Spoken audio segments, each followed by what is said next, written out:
Jadi kalau dibilang orang pintar dalam tanda kutip, mungkin ini karena yang datang adalah orang bodoh kan? Ya, tapi masalahnya begini kadang-kadang pastor. Dia pergi ke dukun patah, nggak lama sembuh. Dia pergi ke orang pintar, nggak lama sembuh. Waktu dia datang ke gembalanya, dia datang ke pendetanya, sudah setahun, sudah 2 tahun didoakan, nggak sembuh-sembuh. Api pantai Kosta menyala bersama. Holy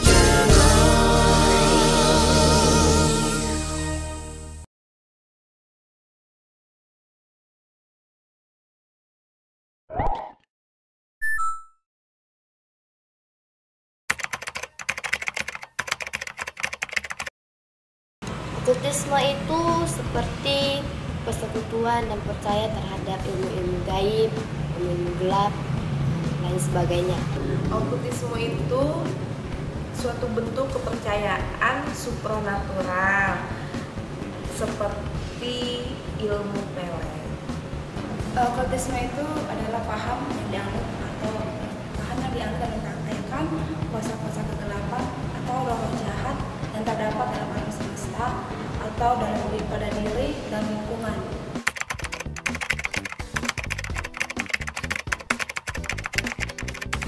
Percaya terhadap zodiak, ramalan, persekutuan dengan setan, pergi ke dukun, santet, dan sebagainya. Ramalan, perbintangan, pelet, sihir, tenung, menyembah roh nenek moyang. Kalau praktek-praktek okultisme zaman sekarang itu percaya dengan bintang-bintang, horoskop, dan kemudian juga kekebalan tubuh, jimat, santet, dan lain-lain.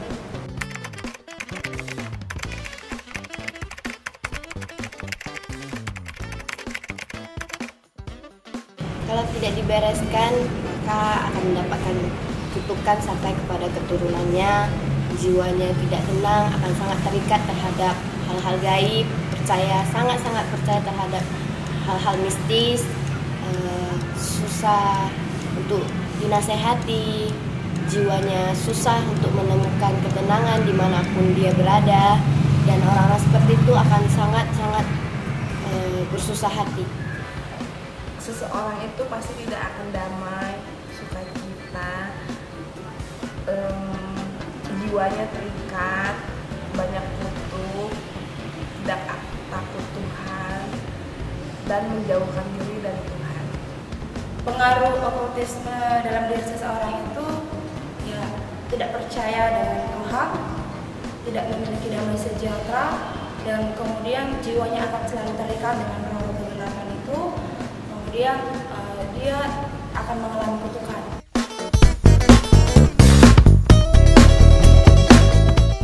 Shalom Holy Lovers, apa kabarnya semua? Senang sekali boleh bertemu, menyapa Holy Lovers semua. Saya Pastor Joy Sopater, dan hari ini kita akan berbincang-bincang sebuah topik yang sangat menarik tentang okultisme. Tapi sebelumnya saya akan perkenalkan narasumber kita hari ini, Pastor Daniel Palit. Ya. Shalom Pastor. Shalom. Apa kabar? Sehat, puji Tuhan. Puji Tuhan. Luar biasa. Ya. Ini sesuatu yang terjadi dan real di masyarakat Pastor. Tapi sebelumnya mungkin Pastor bisa menjelaskan apa itu okultisme. Ya. Baik, terima kasih. Okultisme itu kalau dari akar kata berasal dari bahasa Latin yaitu occultus yang artinya tersembunyi, misteri, dan gelap. Jadi secara garis besarnya okultisme itu diartikan sebagai paham yang menganut atau mempercayai kuasa dan kekuatan dunia kegelapan yang mungkin sifatnya di sini adalah roh-roh jahat gitu. Oke. Kira-kira apa itu bentuknya, Pastor?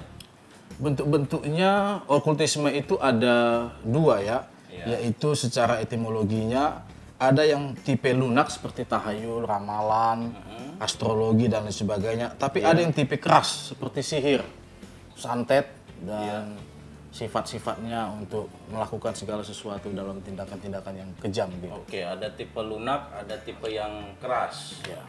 Kira-kira yang tipe lunak ini akan mempengaruhi kehidupan kekristenan atau iman seorang Kristen, kira-kira gimana, Pastor? Ya jelas, karena okultisme itu kan sesuatu yang dibenci oleh Tuhan. Iya. Dan itu salah satu yang sangat membahayakan pertumbuhan iman. Dan kadang-kadang justru yang lunak ini yang sering menjadi seperti tipu daya, tipuan yang membuat kita tidak tahu bahwa sebenarnya kita sudah menjalani satu praktik okultisme. Iya. Seperti bertanya kepada peramal atau melihat bintang astrologi, melihat tangan, garis tangan, nasib dan lain sebagainya. Jadi itu kemudian menjadi sesuatu hal yang modern. Walaupun teknologi semakin maju, tetapi dikemas dengan hal yang modern sehingga orang tidak merasa itu seperti sesuatu hal yang menyebabkan adanya kuasa kegelapan, tetapi rohnya, spiritnya ada. Tapi masalahnya banyak orang Kristen praktekkan loh Pastor. Jadi seperti ramalan kan, kadang-kadang baca majalah, baca bacaan-bacaan, di sana ada bintang, Pisces, Virgo dan lain sebagainya, dan itu sering dibaca. Tapi kenapa ya kok orang Kristen masih baca yang seperti itu? Apakah karena gembalanya, pendetanya tidak ajarkan? Kenapa kira-kira Pastor? Situasi hidup ya, situasi hidup yang menginginkan sesuatu hal yang pasti. Yang kadang-kadang kita pikir okultisme itu sesuatu hal yang menakutkan, gelap. Tapi kadang-kadang justru dibalut dengan situasi yang enjoy, khususnya anak-anak muda yang dimana dia sambil membaca itu lalu dia mengintrospeksi dirinya lewat mungkin hubungan dia, pacaran, masa depannya. Tapi kita harus tahu bahwa semua itu berasal dari budaya-budaya yang bukan dari firman Allah. Jadi bukan dari kebenaran asalnya. Jadi sesuatu hal yang dihasilkan karena ingin membuat trik tertentu sehingga membuat orang-orang merasa wah sebagian aja yang tahu bahwa wah itu terjadi kepada saya. Padahal sebenarnya itu tidak pernah ada manfaatnya begitu. Apakah ini tidak dikhotbahkan, dilarang dalam khotbah-khotbah dari hamba-hamba Tuhan, kok masih banyak yang percaya seperti itu Pastor? Seperti yang saya katakan tadi, karena kebanyakan orang membutuhkan kepastian. Sementara kalau khotbah kan sifatnya firman Tuhan yang harus dilakukan, baru kemudian dapat dampak hasilnya. Sementara dengan hanya melihat ramalan-ramalan ini, astrologi atau segala sesuatu yang bentuknya ke masa tapi depan. bukankah ramalan juga nggak pasti itu Pastor? Nggak pasti, tapi dia membuat sugesti kepada dirinya, gitu. Sugesti seolah-olah dia mengalaminya, padahal sebenarnya tidak. Begitu. Hidup kita kan terjadi karena rencana Tuhan, bukan karena ramalan, dan juga hidup kita adalah terjadi karena pilihan kita sendiri. Tapi bagaimana kalau ternyata yang dinyatakan di dalam ramalan misalnya terjadi memang seperti yang dinyatakan? Bagaimana kita menanggapinya Pastor? Sebab banyak juga orang percaya karena apa yang diramalkan itu memang betul-betul terjadi. Dan mungkin sering terjadi. Tapi sekali lagi itu bukan kebenaran. Ya. Karena bagaimanapun ramalan itu bukan berasal dari sesuatu hal yang absolut. Bisa saja kita melakukan sebuah prediksi, sama seperti kita ingin berjalan ke satu kota, lalu kemudian mungkin kita prediksi jalanan itu macet. Bisa saja jalanan itu macet dan betul ramalan kita. Tetapi prediksi-prediksi yang berakibat kepada hal yang mengenai masa depan kita, sebenarnya itu sesuatu yang sudah ditentukan oleh Tuhan, karena Tuhan yang mengatur hidup kita. Lalu kemudian adalah karena pilihan-pilihan hidup kita tadi. Begitu. Jadi sekali lagi mungkin ini nampaknya ringan aja begitu ketika kita mempercaya. Tapi sekali lagi ini spirit. Karena ini adalah praktek kuasa kegelapan yang terselubung, yang kemudian ketika kita mempercayainya, kita tidak lagi mempercayai kebenaran yang dituliskan oleh firman. Padahal firman Allah berkata, renungkan Taurat Tuhan, lakukan, perjalananmu akan berhasil begitu. Mungkin kita akan masuk ke praktek-praktek modernnya ya, Pastor, yang juga dipercaya dan dilakukan oleh banyak orang-orang Kristen. Saya kasih satu contoh, misalnya boleh nggak kita berfoto di depan patung dewa gitu ya, misalnya pergi ke satu tempat di kota Medan ini, satu tempat ada banyak patung-patung di sana, kemudian berfoto. Itu okultisme atau tidak itu?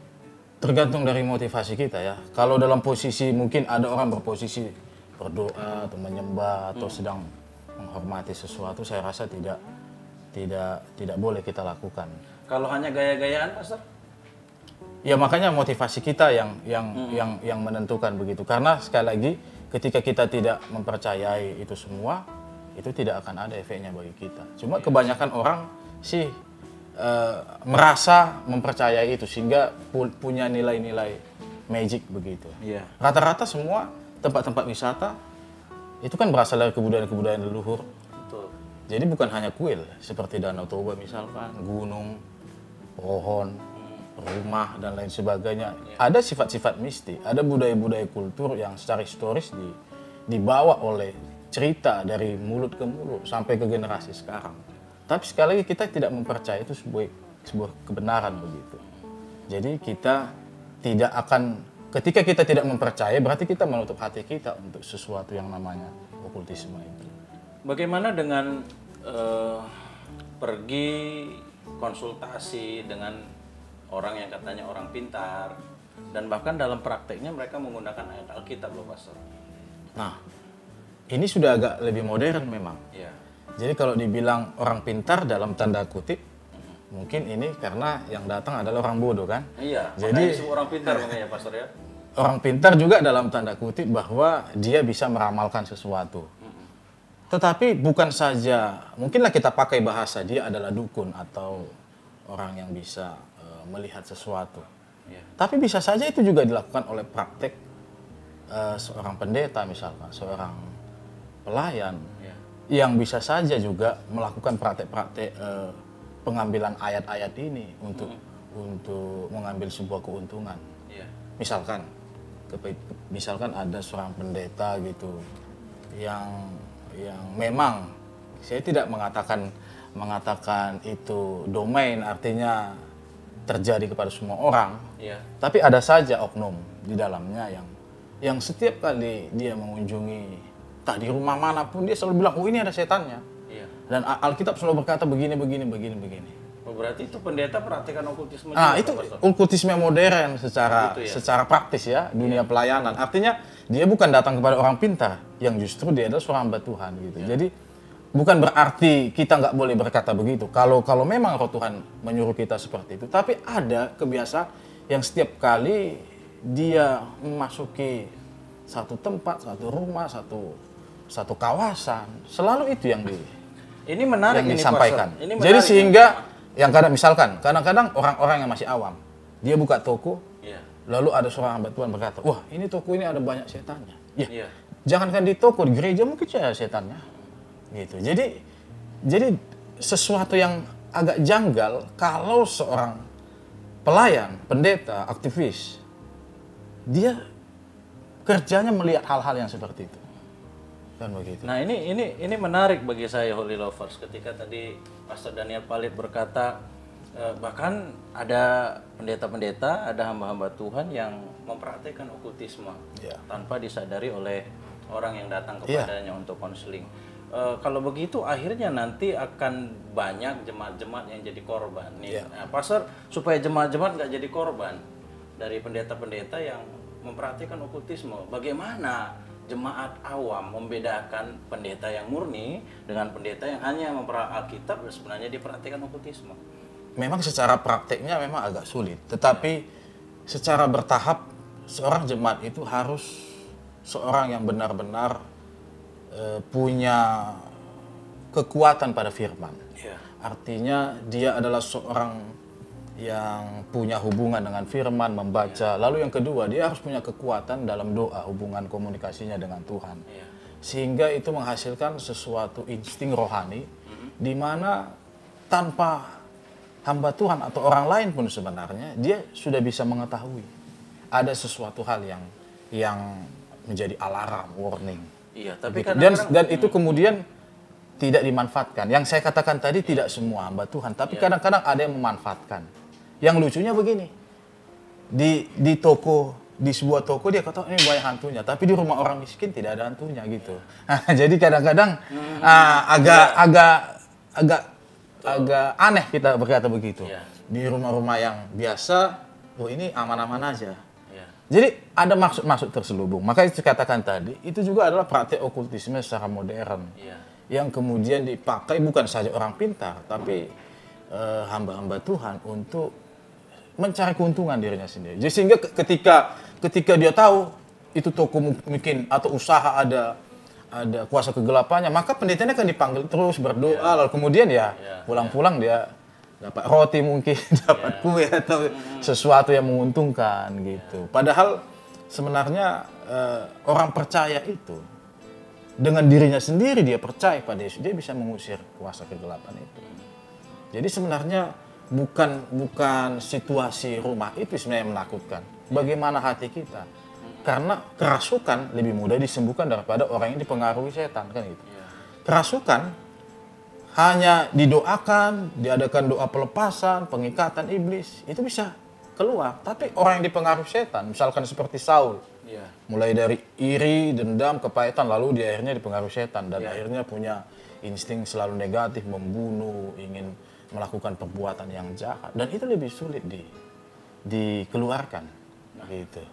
Saya tertarik tadi Pastor bahas tentang kerasukan. Ya.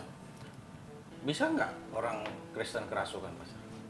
Sebenarnya kalau orang Kristen sejati tidak. Ya. Tidak ya? Tidak, ya. Tapi kenyataannya kenapa saya sendiri melihat juga dia Kristen, tapi kerasukan. Rajin gereja pula itu, Pastor. Rajin gereja, rajin ibadah, tapi ternyata dia kerasukan. Nah itu tadi persoalannya, pasti dia mendua hati. Ketika kita percaya sesuatu hal, maka itu sebenarnya kita mengizinkan atau membuka hati kita. Iya. Dan ketika dia membuka hati kita, maka masuklah kuasa kegelapan itu. Jadi ketika kita mempercayai sesuatu, bukan berarti kita tidak percaya setan tidak ada, tetap dia ada. Tetapi ketika kita mempercayai atau mempercayakan diri kita kepada sesuatu yang sifatnya okultisme itu, kegelapan, misteri dan lain sebagainya, maka di sana kita bisa dipengaruhinya. Maka tidak jarang, jangankan anak Tuhan jemaat, ada juga pengerja misalkan orang yang sudah sekolah Alkitab, lagi doa tiba-tiba kerasukan. Kan Itu gitu. gimana itu? Lagi doa semalaman, Kerasukan. 1 jam pertama penuh Roh Kudus, 1 jam kedua kerasukan, kan gitu. Roh Jadi Kudus, ya kan? Roh Kudus. Jadi Udah. persoalan itu sudah menjadi persoalan klasik. Ya. Masalahnya di mana? Karena dia membuka hatinya untuk sesuatu hal yang gelap itu, yang jahat itu. Jadi itu justru lebih bahaya, mengakibatkan penyerangan yang jauh lebih besar begitu. Jadi Holy Lovers poinnya kalau dia Kristen sejati, dia bergantung sama Tuhan, nggak bisa kerasukan. Nggak ya? bisa. Nggak bisa. Tapi kalau mendua hati, Iya, bisa mendua hati, kerasukan. bisa. Ya, jadi Holy Lovers kita tidak boleh mendua hati. Iya, apalagi Artinya- mendua pasangan ya. Nah, mendua pasangan. Iya, itu lebih yang mendua bahaya. pasangan gimana ini? Oke. Iya. Selanjutnya Pastor, bagaimana dengan praktek dukun patah? Ada banyak orang yang waktu terjadi kecelakaan dan kelihatannya ada juga pendeta yang ketika terjadi kecelakaan dia pergi ke dukun patah. Ini bagaimana pandangan Pastor? Mungkin istilahnya ini harus kita perbaiki. Sebenarnya sudah salah historis ya. Iya. Seharusnya tidak dipakai dukun ya. Cuma memang karena budaya-budaya kita, leluhur kita, orang yang punya kemampuan lebih itu langsung diistimewakan. Tapi faktanya begini, Pastor. Di tempat dukun patah itu ada gejala-gejala okultisme, ada tulisan-tulisan yang digantung dan lain sebagainya. Dan saya kira orang-orang yang pergi ke sana juga menyadari hal itu. Ada bacaan-bacaan yang dilafalkan oleh yang mengurut itu, tapi ternyata waktu kecelakaan daripada nanti dioperasi, pasang pen dan lain sebagainya, prosesnya begitu panjang, akhirnya orang lebih memilih untuk pergi ke dukun patah.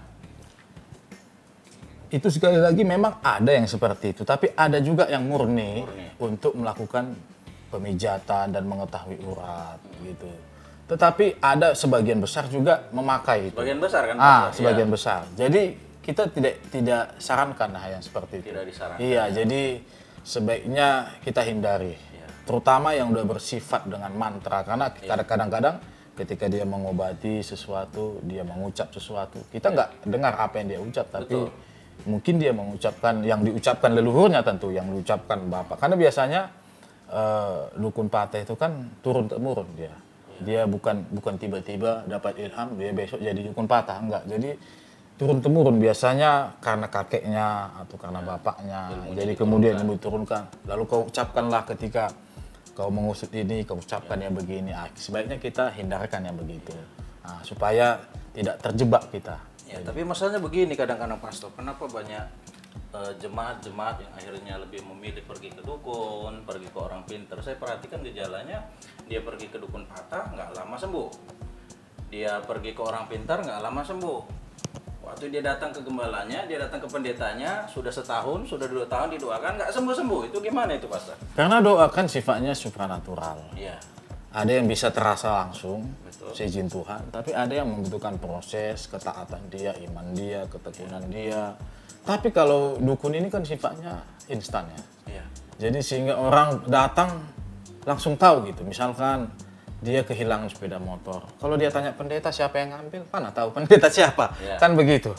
Tapi dia datang sama orang pintar, dukun. Siapa yang ngambil kira-kira? Oh ini mungkin begini. Oh ini begini. Langsung sepertinya sudah ada titik terang. Tapi begini, Pastor, nabi-nabi perjanjian lama banyak yang tahu. Contoh ya, waktu Naaman datang kepada Nabi Elisa, belum pun Naaman yang ngomong, Elisanya udah tahu. Juga dengan Nabi Elia dan banyak nabi-nabi perjanjian lama, orang belum ngomong mereka tahu. Tapi kok sekarang gimana itu? Nah, itu kan Nabi Elisa, Nabi Elia. Iya. Kita pastor kan? Pastor ya? Kita biasa. Jadi setidak-tidaknya kita tahu panggilan kita. Lagi pula Nabi seperti Elia Elisa itu bukan karena kehendaknya dia menyampaikan. Iya. Artinya itu semua didorong kehendak Tuhan. Bukan berarti kita juga tidak bisa diberikan roh profetik seperti itu dengan cara nubuatan dan lain sebagainya. Tapi saya rasa alangkah terlalu kecil sekali kalau hanya sifatnya untuk hal-hal yang seperti itu kuasa Tuhan dipakai begitu. Lebih baik dia berserah kepada Tuhan dan kita tahu percaya seperti Roma 8:28 segala sesuatu bisa mendatangkan kebaikan begitu. Saya masuk ke bahasan yang lain, Pastor. Ya. Bagaimana dengan orang yang bisa melihat hantu atau melihat roh jahat? Ini karunia dari Tuhan atau bukan? Sebenarnya menurut saya itu sesuatu hal yang berbahaya. Berbahaya. Karena sekali lagi kita ini sifatnya kan diberikan jasmani tubuh, panca indera, dan kita memang tidak diizinkan untuk melihat hal-hal yang di luar tubuh ini yang sifatnya roh. Tapi bukankah di Alkitab ada penglihatan? Ada penglihatan, tetapi penglihatan itu untuk sesuatu hal yang bermanfaat bagi umat. Jadi tapi kalau dia pergi ke kamar lihat setan, kamar mandi lihat setan, pergi ke hutan lihat setan, ini kan sesuatu hal yang tidak baik sebenarnya. Penglihatan yang diberikan kepada para nabi, kepada anak-anak Tuhan khususnya perjanjian lama itu sifatnya untuk future, masa depan. Jadi bukan untuk melihat jin, melihat kuntilanak. Kok zaman sekarang kan lebih kepada indigo, melihat kuntilanak, melihat makhluk astral, Tapi melihat. bagaimana dengan pendeta yang seperti itu, Pastor? Jadi dia punya latar belakang dulu, mungkin mantan dukun atau kuat dengan okultisme, lalu kemudian setelah dia jadi hamba Tuhan, katanya, saya nggak tahu ini, saya minta penjelasan Pastor, katanya dipakai Tuhan dalam karunia yang seperti itu, ya dia bisa lihat dunia roh. Nah, kalau sudah begitu itu masih karunia, itu masih bawaan dari kuasa gelap atau sudah karunia dari Tuhan? Kan karunia kan disebut dalam 1 Korintus adalah membedakan roh. Iya. Jadi bukan melihat roh. Jadi sifatnya adalah sesuatu insting untuk memastikan ini benar atau tidak. Jadi bukan untuk melihat makhluk inilah, melihat setan inilah. Jadi kalau ada seorang pendeta, ya seperti yang saya katakan tadi, saya rasa itu bukan karunia dan itu akan berbahaya bagi dirinya. Karena itu bisa menjadi alam atau sesuatu pintu yang membuka kepada kuasa kegelapan yang lebih besar yang terjadi dalam dirinya. Jadi sebaiknya ketika anak Tuhan atau pendeta yang punya kebiasaan atau sering melihat, saya harap dia berdoa supaya dia tidak lagi menerima hal-hal yang seperti itu. Hal seperti itu harus dibuang ya? Hal-hal seperti itu harus dibuang gitu. Jadi supaya dia hanya mengisi sesuatu hal yang benar dalam hidupnya.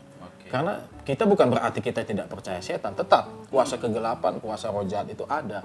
Tapi masalahnya kita harusnya lebih fokus untuk melihat Tuhan, melihat hadirat Tuhan, melihat kuasa kuasa Roh Kudus terjadi bagi hidup kita. Jadi maksudnya lebih bagus kita fokus kepada hal-hal yang supranatural yang bersifat positif daripada hal-hal supranatural yang bersifat negatif. Nah itu menurut saya sangat membahayakan. Walaupun kadang-kadang kita anggap sebagai kelebihan, tapi itu bisa menjadi celah yang sangat besar untuk terjadinya satu malapetaka yang lebih besar bagi dia. Baik. Bagaimana dengan Nabi Samuel yang dilihat oleh Saul dalam penglihatan di Endo? Apakah ini memang Nabi Samuel atau bagaimana, Pastor? Itu bukan Nabi Samuel, ya. Karena Nabi Samuel sudah meninggal sebelumnya. Dan kalau itu seolah-olah seperti Nabi Samuel, ya itu berarti kuasa roh jahat yang menyerupai. Buktinya apa, Pastor? Bahwa itu bukan Nabi Samuel? Karena tidak ada kesesuaian dengan firman. Karena tidak bisa orang yang sudah mati lalu kemudian berinteraksi lagi dengan orang yang hidup. Ya. Jadi itu hubungan sudah terputus. Yesus pernah memberikan satu cerita tentang orang kaya dan Lazarus, ya, yang si orang kaya ini ingin menjumpai 5 saudaranya yang hidupnya sama jahatnya seperti dia dulu. Tapi Tuhan katakan tidak gitu. Jadi Tuhan tidak mengizinkan ada yang dari surga menjumpai di dunia atau ada yang dari neraka menjumpai di dunia ini. Kita sudah diberikan firman dan itu sesuatu hal yang lebih dari cukup. Iya. Ketika kita pakai iman kita percaya, itu sudah sangat luar biasa kuasanya. Daripada kita melihat segala sesuatu yang mungkin sifatnya ini nabi atau apa segala macam. Berikutnya, Pastor, yang saya ingin tanya, ini dilema yang sering dihadapi oleh orang-orang Kristen baru, petobat-petobat baru dari etnis tertentu, di mana dia punya keluarga yang punya kepercayaan kepada berhala, dan mereka biasa sebelum makan itu mempersembahkan persembahan atau makanan itu dipersembahkan kepada berhala. Bisa buah, bisa daging, dan di hari-hari tertentu mereka punya acara mempersembahkan makanan kepada berhala. Sementara ini orang petobat baru, orang Kristen baru, dia masih hidup bersama dengan keluarga yang seperti itu. Bolehkah dia makan daging persembahan berhala itu? Dia harus punya ketegasan, dia harus berkata tidak untuk hal itu. Walaupun dia ada di lingkungan itu. Misalkan dia masih seorang anak yang menjadi petobat baru gitu. Orang tuanya masih dalam agama leluhur begitu, tapi dia harus punya komitmen begitu supaya ini tidak mencemari imannya kemudian. Karena ketika kita melakukan itu berarti itu kita sedang menduakan Tuhan. Kita mempercayai Tuhan sebagai Allah yang memberkati, tapi kita juga mempercayai makanan dari dewa-dewa itu yang sudah dipersembahkan juga bisa memberkati kita. Nah, gitu. Jadi ini sesuatu hal yang harus dihindarkan. Memang ada konsekuensinya, tapi inilah yang harus dijalani. Bagaimana dengan perkataan Tuhan Yesus yang berkata bahwa bukan yang dimakan yang menajiskan, tapi yang keluar. Dan Rasul Paulus sendiri bilang begini, bagiku tidak ada berhala. Konteks makanan di situ kan bukan yang dimaksudkan Yesus, kan dia bukan bicara tentang makanan yang dipersembahkan berhala, tapi makanan sehari-hari yang memang dimakan oleh kaum Yahudi, orang Yahudi. Tetapi bagaimana dengan yang dinyatakan Paulus, bagiku tidak ada berhala di bumi ini gitu. Lalu kemudian ketika dalam seri pengajarannya tentang daging persembahan berhala. Daging persembahan berhala kan sudah jelas tidak diperbolehkan dalam Kisah Rasul pasal 15. Paulus pun hadir di situ dalam sidang pertama Yerusalem. Boleh orang-orang non-Yahudi masuk ke gereja, ya, tetapi mereka tidak boleh makan darah, tidak boleh makan binatang yang tercekik, dan tidak boleh makan dari makanan-makanan yang dipersembahkan kepada berhala. Saya rasa itu udah final ya, keputusan gereja yang meluruskan bahwa makanan berhala itu tidak diperuntukkan untuk kita anak-anak Tuhan. Lalu praktek berikutnya yoga, Pastor. Bagaimana pendapat Pastor tentang yoga? Yoga memang agak pro dan kontra ya. Sebagian mempercayainya, sebagian juga tidak. Tetapi sekali lagi kalau kita lihat latar belakang itu kan sebenarnya historis dari juga kebudayaan. Iya. Dan kebudayaan seperti apa itu? Kebudayaan yang tentu tidak mengenal Kristus. Kebudayaan yang berasal dari agama-agama leluhur. Karena kita tahu semua sebelum agama ini muncul kan sudah ada kepercayaan-kepercayaan, animisme yang terjadi di kalangan-kalangan suku, di kalangan negara atau di kalangan kawasan-kawasan tertentu. Jadi menurut saya yoga itu adalah sesuatu yang diturunkan dari leluhur yang kemudian memang di satu sisi sifatnya menjadi sebuah bagian dari olah tubuh, ya, karena gerakan-gerakan yang agak rumit, Teknik pernafasan, teknik misalnya. pernapasan. Ada yang berkatakan ini hanya cara bernafas Iya. begitu. Tetapi ada hal yang agak lain di yoga, seperti misalkan meditasinya, di mana dia disuruh mengosongkan dirinya. Ini sesuatu hal yang menurut saya sangat berbahaya, karena mengosongkan diri itu bisa saja membuka pintu untuk masuknya kuasa-kuasa kegelapan ini. Itu beda dengan saat teduh itu ya. Pas Beda. berdiam Saat teduh gitu. kita memikirkan tentang firman. Iya. Kita merenungkan perkataan Kristus ini dan kita mencoba mempercayai ini di dalam hati kita. Ibaratnya seperti mempatri di dalam loh hati kita. Tapi kalau meditasi itu sesuatu di mana kita berdiam diri dalam tempo berapa jam tanpa, kadang-kadang ada orang tidak merasakan lagi tubuhnya. Dia bermeditasi di air atau di gunung atau di satu tempat yang panas, dia tidak rasa panas.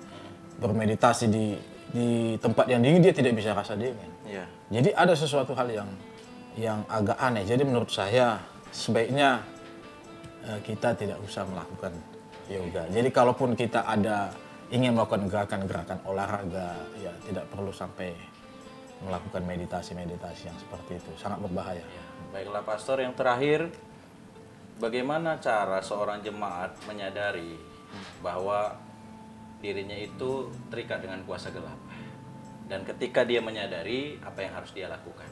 Bisakah dia melepaskan sendiri atau dia harus pergi kepada seorang pendeta? Kadang-kadang menyadari itu kan setelah terjadinya sebuah akibat. Kita harus tahu bahwa kuasa kegelapan itu tidak pernah memberikan apapun dengan gratis. Artinya selalu ada harga yang kita bayar. Makanya di dalam zaman perjanjian lama kan dalam kitab Imamat 20 ulangan 18, jangan kamu persembahkan anakmu, jangan kamu persembahkan anak perempuanmu. Jadi ada hal-hal yang dipersembahkan. Artinya ada sesuatu hal yang diinginkan oleh kuasa kegelapan. Jadi biasanya memang anak-anak Tuhan menyadarinya setelah terjadi kan begitu, karena begitu sudah terjadi akibatnya baru dia tahu, wah ternyata saya sudah terikat dengan kuasa kegelapan. Tetapi yang lebih penting adalah mencegahnya. Seperti saya katakan tadi, tentu dia harus punya grounding, fondasi yang sangat kuat kepada firman ini. Hanya mempercayai firman dan kebenaran itu dan punya hubungan yang kuat dengan Tuhan. Lalu kemudian kalaupun sudah terjadi sesuatu akibat, ya, apakah itu fatal atau tidak terlalu fatal, maka sebaiknya dia datang pada orang yang tepat. Nah, artinya orang yang benar-benar bisa membimbing dia keluar dari area kuasa kegelapan itu. Jangan area kegelapan itu kemudian akhirnya hanya berputar-putar di situ saja. Jadi memang kuncinya ya harus kita back lah dia kepada historis hidupnya. Jadi harus ada pengakuan-pengakuan yang memang harus diakuinya. Dan dia harus menceritakan latar belakang keluarganya, bagaimana kebiasaan keluarganya, bagaimana hal-hal yang dilakukan leluhurnya, apa yang bersifat ikatan-ikatan yang pernah dilakukan. Misalkan ada pegangan atau jimat yang dulu waktu lahir ada diberikan oleh ayahnya atau ibunya, bisa saja dia tidak mengetahui. Maka kita harus akan menyelidik kembali ke sana. Lalu kemudian kita akan beritakan, artinya kita sampaikan firman supaya dia mempercayai firman daripada kuasa, dan kita masuk kepada doa pelepasan bagi dia. Tapi bisa saja terjadi lagi untuk beberapa waktu mengaku lagi di doa pelepasan. Jadi memang kadang-kadang ada orang bosan juga ya, untuk sekali waktu wah dia merasa sudah lepas, tapi kok bisa terjadi. Memang itu membutuhkan waktu, proses gitu. Jadi mungkin ada hal-hal yang belum diakuinya lagi, harus kita gali lagi. Memang untuk hal ini seperti yang saya alami mungkin di pengalaman pelayanan, kadang-kadang tidak cukup 1 atau 2 kali perjumpaan untuk melakukan itu, tapi justru dalam rutinitas yang kita lakukan kepada dia, kemudian perlahan-lahan dia akan sembuh begitu ya.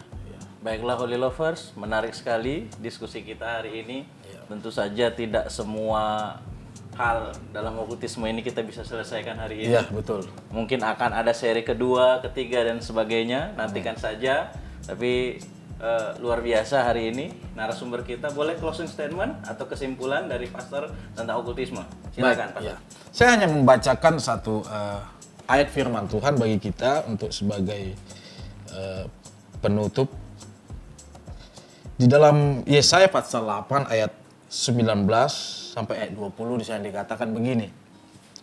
Dan apabila orang berkata kepada kamu, mintalah petunjuk kepada arwah dan roh-roh peramal yang berbisik-bisik dan komat kamit, maka jawablah, bukankah suatu bangsa patut meminta petunjuk kepada Allahnya?